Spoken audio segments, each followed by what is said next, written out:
यहाँ कौन कौन है, किसका किसका क्लास है? आ जाओ आ जाओ। चलो क्लास 2, चलो क्लास 2 आ जाओ बेटा, आ जाओ। आपका भी है?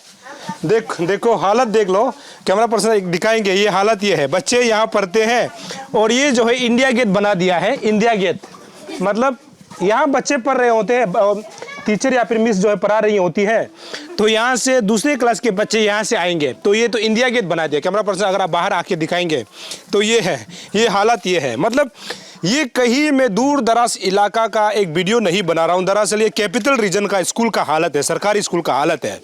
और अगर किसी ने अगर इंडिया गेट नहीं देखा है ना, तो एक इंडिया गेट के तौर पर आप इसको देख सकते हैं, क्योंकि बच्चे तो यहाँ पढ़ते हैं लेकिन जो दूसरे क्लास के जो बच्चे होते हैं यहाँ जो खेलते हैं वो यहाँ से आना जाना आराम से कर लेते हैं। ये देख सकते हैं, तो यहाँ पर क्लासेस चल रहा है। ये कौन सा क्लास है? क्लास 2। आप लोग आज पढ़ाया कितना बजे पढ़ाया? पता नहीं। फर्स्ट पीरियड जो कितना बजे होता है? फर्स्ट पीरियड जो सुबह सुबह आप लोग जब आता है ना 9 बजे 10 बजे, हाँ 10 बजे एक क्लास हो गया मतलब ना। कौन सा क्लास हुआ? इंग्लिश। इंग्लिश में क्या पढ़ाया आज? बुक पढ़ाया। बहुत पढ़ाया। बुक। चलो ये बच्चे देखिए, ये नन्हे मुन्ने बच्चे हैं, इनको पता ही नहीं कि इनका जो है फ्यूचर जो है कहाँ जा रहा है, उनका एजुकेशन सिस्टम जो है कहाँ जा रहा है, इनको पता ही नहीं है। बोले वाले बच्चे हैं और इनका अभी उम्र क्या है, ये इनका उम्र जो है अभी सीखने का उम्र है। तो ऐसे उम्र में अगर इनको जो है सही डायरेक्शन, सही निर्देश नहीं दिया जाएगा तो ये कल को जो है गलत रास्ता की ओर जा सकता है। और उसका सबसे बड़ा जरिया यही है कि एजुकेशन सिस्टम जो है ठीक होना पड़ेगा। अगर एजुकेशन सिस्टम ठीक होगा तो इन्हीं नन्हे मुन्ने बच्चे को, जो आने वाला अरुणाचल के कल है, इनको अगर बदलना है तो एजुकेशन सिस्टम जो है बदलना पड़ेगा। एजुकेशन सिस्टम का जो इंफ्रास्ट्रक्चर है ना वो बदलना पड़ेगा, तभी जा करके ये लोग जो है अपना सही रास्ते की ओर जा सकता है। इनके माँ पिताजी या फिर इनके जो रिलेटिव है ये सोचता है कि हमारे बच्चे जो है स्कूल गए हुए हैं, वहाँ में पढ़ रहा होगा, ये सोचता है। जब स्कूल में आ करके देखेंगे हालत आपको इस प्रकार दिखाई देगा। तो इनका क्या दोष है? सरकार ये बोलते हैं कि हर बच्चों को जो है सही शिक्षा लेने का अधिकार है, तो यहाँ पर आपको लगता है क्या इन बच्चों को जो है सही शिक्षा दिया जा रहा है? अगर शिक्षा भी दिया जा रहा है, ये जिस जगह में पढ़ाई कर रहा है ना, ये पढ़ने लायक जगह नहीं है, क्योंकि आपको यहाँ पर पेन भी दिखाई नहीं देगा और इतना गर्मी में बच्चे पढ़ते हैं। और एजुकेशन सिस्टम का एक विडंबना को देख लीजिए ना, ये कैपिटल रीजन का स्कूल है, तो कैपिटल रीजन में अभी स्कूल ऐसे कैसे हो सकता है? कच्चा घर से बना हुआ एक स्कूल है, यहाँ पर लाइट की व्यवस्था नहीं है। दरअसल दिखाने के लिए यहाँ पर कनेक्शन तो कर दिया गया है, लेकिन यहाँ पर कोई पेन की व्यवस्था नहीं है, ना भी लाइट बल्ब कोई बल्ब की व्यवस्था है। तो ये तो दिखाने मात्र के लिए। अगर लाइट भी रहता है तो एक साइड देखिए, अगर लाइट भी आता है तो ये देखिए, अगर बच्चे इसको छूता है तो कोई बच्चे यहाँ पर डेथ नहीं होगा। ये देखिए, ये हालत ये है। अगर अच्छा हुआ कि चलो लाइट नहीं है, अगर लाइट होता इन्हीं बच्चों को जो है अचानक अगर ये छू देता है तो यहाँ पर करंट लग सकता है।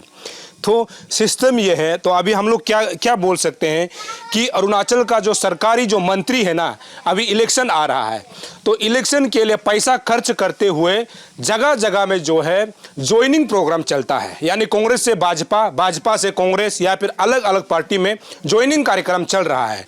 लेकिन उनको ये पता नहीं है कि वो जिस जगह पे जिसके लिए एमएलए बना है, जिसके लिए वो मंत्री बना है, जिसके लिए वो बड़े बड़े जो है काम करने के लिए वादे करते हैं, आज वो वादा सही हो रहा है कि नहीं आपको यहाँ पता चल जाएगा। तो अभी आपको जागना होगा कि आप जो है किस सरकार के समर्थन है या फिर आप जो है किस नेता के समर्थन है, और आने वाला जो फ्यूचर है ना, आने वाला जो नेता है ना, क्या इसी प्रकार का नेता यानी हमारे बच्चों के साथ ऐसे खिलवाड़ करेंगे तो उसको जो है नेता चुना जाना सही होगा या फिर गलत होगा। ये जनता को तय करना होगा, ये यूथ्स को तय करना होगा कि हमारे बच्चे जो है किस स्थिति में शिक्षा ग्रहण कर रहा है। ये बेटी कितना क्लास है? 1 ना, तो ये 2 ये 1, ये क्लास 1 है। ये क्लास 1 का ये भी हालत दिखाना ज़रूरी है, क्योंकि आपको मैं बार बार इस चीज़ को दोहरा रहा हूँ। मैं यहाँ खड़ा हो जाता हूँ, मैं यहाँ खड़ा हो जाता हूँ। आपको मैं इस बात को बार बार दोहरा रहा हूँ कि आज से एक साल पहले यारी बाबर जो अपर प्राइमरी स्कूल है, यहाँ का हालत को दिखाने के लिए टीम अरुण भूमि यहाँ पर पहुँचे थे। और एक साल के बाद अभी फिर मैं आ रहा हूँ इसी स्कूल में। और उस समय हमने ये कहा था कि जो डिस्ट्रिक्ट का जो एडमिनिस्ट्रेशन है यानी डीसी है, जो हमेशा ये बोलकर घूमता है कि अचानक विजिट या फिर सरप्राइज विजिट, तो डीसी का सरप्राइज विजिट यहाँ पर क्यों नहीं होता है, मंत्री का सरप्राइज विजिट यहाँ पर क्यों नहीं होता है? क्या ये स्कूल जो है बहुत दूर दराज बस्ती में है क्या? ऐसे बिल्कुल भी नहीं है। ये ईटानगर और नाहरलगन के बीच यानी पापूनाला में स्थित है। तो ऐसे में सरकारी स्कूल का हालत ये होना, आप अंदाजा लगा के देखिए कि इसको देखने के लिए बाकायदा स्टेट लेवल में जो क्या होता है, डीडीसी होता है, पापुमपारे का डीडीसी होगा या फिर कैपिटल कॉम्प्लेक्स का डीडीसी होगा या फिर सेक्रेटरी होगा, एडिशनल सेक्रेटरी होगा, स्पेशल सेक्रेटरी होगा, मंत्री होता है, कमिश्नर होता है और स्टेट में फिर देखने के लिए यहाँ का डीसी भी होता है, जो डीए की जब हम लोग बात करते हैं। तो ये लोग कहाँ चला जाता है? क्या ये इनका फ्यूचर जो है फ्यूचर नहीं है, या फिर आपका बेटी बेटा का फ्यूचर सिर्फ फ्यूचर है? ये लोग जो है आता है गरीब फैमिली से आता है या फिर मिडिल क्लास फैमिली से आता है, इसीलिए इनका फ्यूचर, इनका एजुकेशन को क्या आप तय नहीं करेंगे? आपको इसका एजुकेशन सिस्टम को भी तय करना आपका जिम्मेदार है, क्योंकि ये भी बात साफ हो जाता है कि यहाँ पर आपके बच्चे नहीं पढ़ते हैं। इसी कारण से आप स्कूल को जो है अनदेखा करता है। इन बच्चों का क्या दोष है? जो ये बच्चे जो पढ़ाई कर रहे हैं, इनका क्या दोष है कि आप इसको जो है सही एजुकेशन नहीं दे रहा है? अगर सही एजुकेशन दे भी रहा है तो अच्छी बात है, लेकिन जो इंफ्रास्ट्रक्चर इनको मिलना चाहिए, जो एजुकेशन में इनका अपना राइट है, इनका अपना जो अधिकार है, ये अधिकार को यहाँ पर चिंता हुआ नजर आ रहा है। अरुणाचल में ऐसे बहुत सारे संगठन हैं जो चाइल्ड लेबर के ऊपर काम करते हैं, जो बच्चों के अधिकार के ऊपर काम करते हैं। वही कमीशन जो है कहाँ चला जाता है? उस कमीशन को यहाँ आकर के विजिट करना चाहिए कि बच्चों को किस हालत से आप स्कूल में पढ़ाया जा रहा है।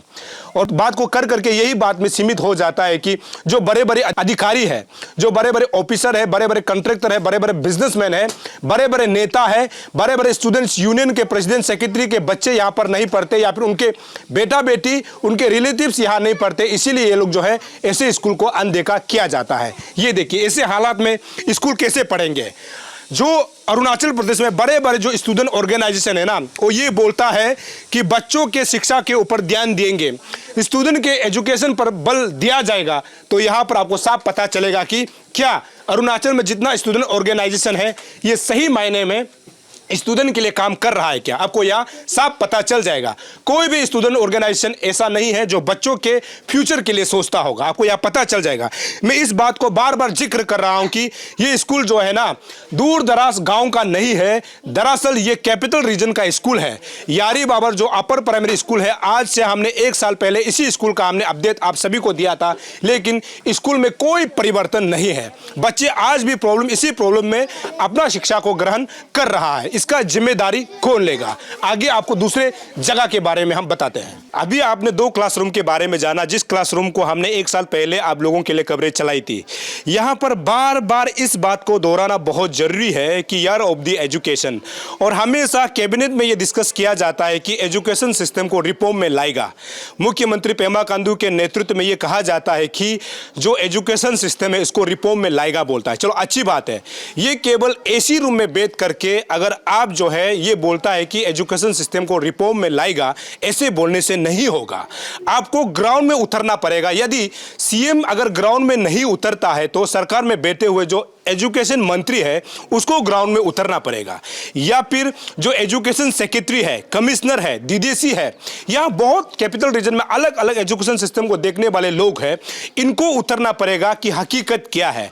दरअसल हकीकत ये बयां करता है कि आपका जो एजुकेशन सिस्टम जो आप रिफॉर्म में लाएंगे, इसका बयां ये करता है, क्योंकि एक साल पहले खबरें हमने यहां से चलाई थी, आज एक साल के बाद भी अगर देखता है तो स्कूल का हालत ये है। तो अभी अंदाजा लगा के देखिए ना, केवल आप जो है एसी रूम में बैठ करके किसी भी डिपार्टमेंट को रिफॉर्म में लाएगा अगर बोलता है तो अच्छी बात है, लेकिन उसको इंप्लीमेंट करना पड़ेगा ना।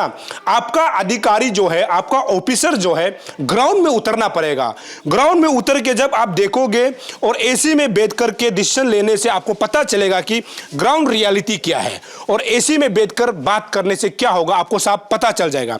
तो ये वही स्कूल है आज से एक साल पहले जो हमने बनाया था, उसका फुटेज को भी मैं बराबर आपको जो दिखाने के लिए हम कोशिश कर रहे हैं, आप देख सकते हैं।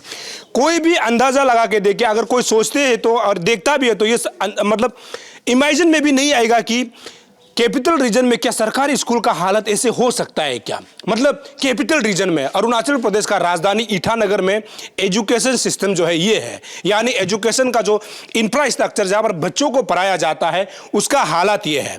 तो आप अंदाज़ा लगा के देखिए ना कि अरुणाचल के अलग दूर दराज जो गाँव जहाँ पर टेलीफोन की व्यवस्था नहीं है, जहाँ पर लाइट की व्यवस्था नहीं है, जहाँ पर रोड की कनेक्टिविटी नहीं है, तो उस जगह में हालत क्या होता होगा आप अंदाज़ा लगा के देखिए।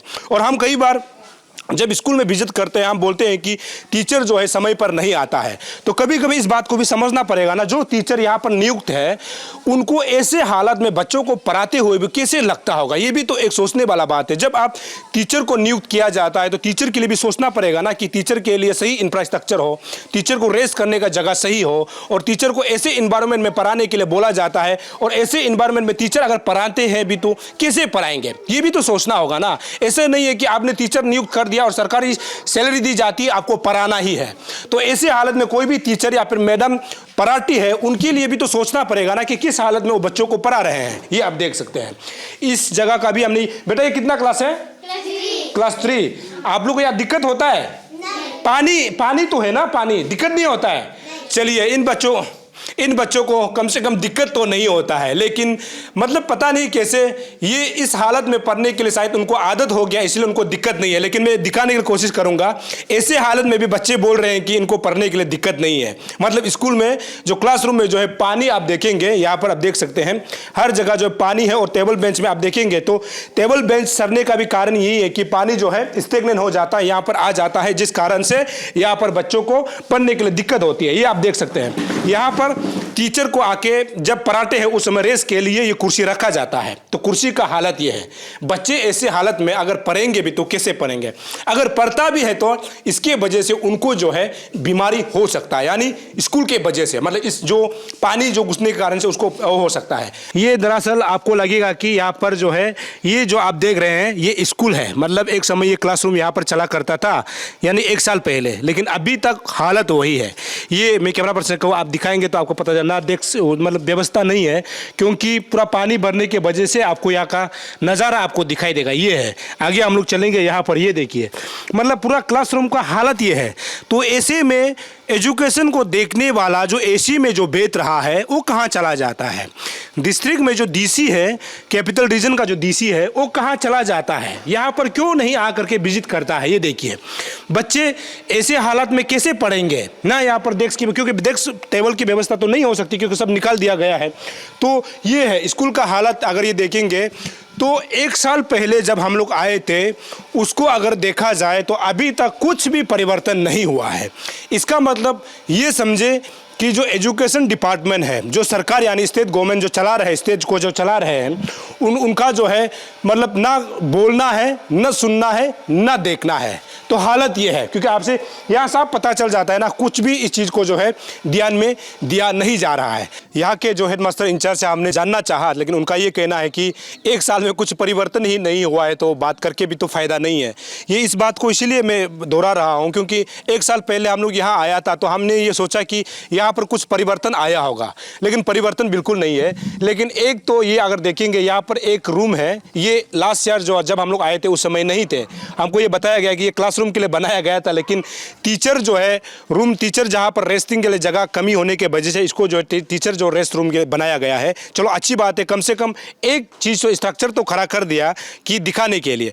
लेकिन सबसे चुनौती यही है कि बच्चों को आज भी ऐसे क्लासरूम में ज्ञान लेना पड़ रहा है जहाँ पर जो है पेन की व्यवस्था नहीं है, जहाँ पर लाइट की व्यवस्था नहीं है, जहाँ पर जो है सही से मतलब जो बैरिकेटिंग्स होता है ना, ऐसे शुरू में आपने देखा, और कच्चा घर में जो है उसको जो है शिक्षा लेना पड़ रहा है, वो भी यहाँ पर राजधानी ईटानगर में। और हमें ये भी खबर मिला है कि यहाँ पर बच्चों के लिए जो है टॉयलेट बाथरूम की व्यवस्था नहीं है। तो ऐसे में बहुत सोचना होगा, बहुत समझना होगा कि अरुणाचल का जो चाइल्ड कमीशन है ना, जो चाइल्ड राइट्स के लिए जो काम करता है और जो एजुकेशन के लिए काम करता है, उसको ध्यान देना होगा कि ये नन्हे मुन्ने बच्चे हैं, इनका ये अधिकार है कि उनको हर फैसिलिटीज़ मिलते हुए एजुकेशन लेने का अधिकार है। है। तो इसीलिए मैं चाइल्ड कमीशन को देखने वाले से भी अपील करना चाहूँगा, अगर आपके पास समय है तो आप जो है यारी बाबर जो अपर प्राइमरी स्कूल है यहाँ पर आकर के आपको विजिट करना चाहिए। और यहाँ पर अरुणाचल के हमारे बच्चे हैं किस प्रकार से किस स्थिति में एजुकेशन ग्रहण कर रहा है, ये सोचने वाली बात है, आपको पता चल जाएगा। और यहाँ पर जो डिस्ट्रिक्ट एडमिनिस्ट्रेशन है बार बार ये बोलता है कि हम जो है जा करके जो है स्पॉट यानी ऑन द स्पॉट विजिट करता है और लाइव टेलीकास्ट करता है। आपसे मैं रिक्वेस्ट करूंगा कि अगर आपके पास समय है तो आपको यारी बाबर जो स्कूल में आकर के लाइव टेलीकास्ट करना चाहिए और यहाँ पर फैसला ऑन दी स्पॉट करना चाहिए कि आपके बच्चे जो है यहाँ पर किस हालत में शिक्षा यानी एजुकेशन ग्रहण कर रहा है, आपको पता चल जाएगा।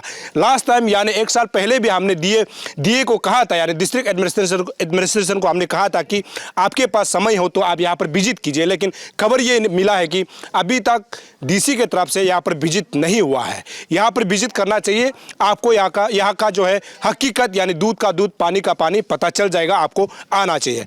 हम लगातार जहाँ हमारे स्कूल हम गए थे 1 साल पहले, उस स्कूल को विजिट करके अरुणाचल प्रदेश में एजुकेशन सिस्टम को आप तक हम पहुँचाने के लिए लगातार कोशिश करेंगे। आप देखते रहिए अरुण भूमि, तब तक के लिए मुझे इजाज़त दीजिए। नमस्कार।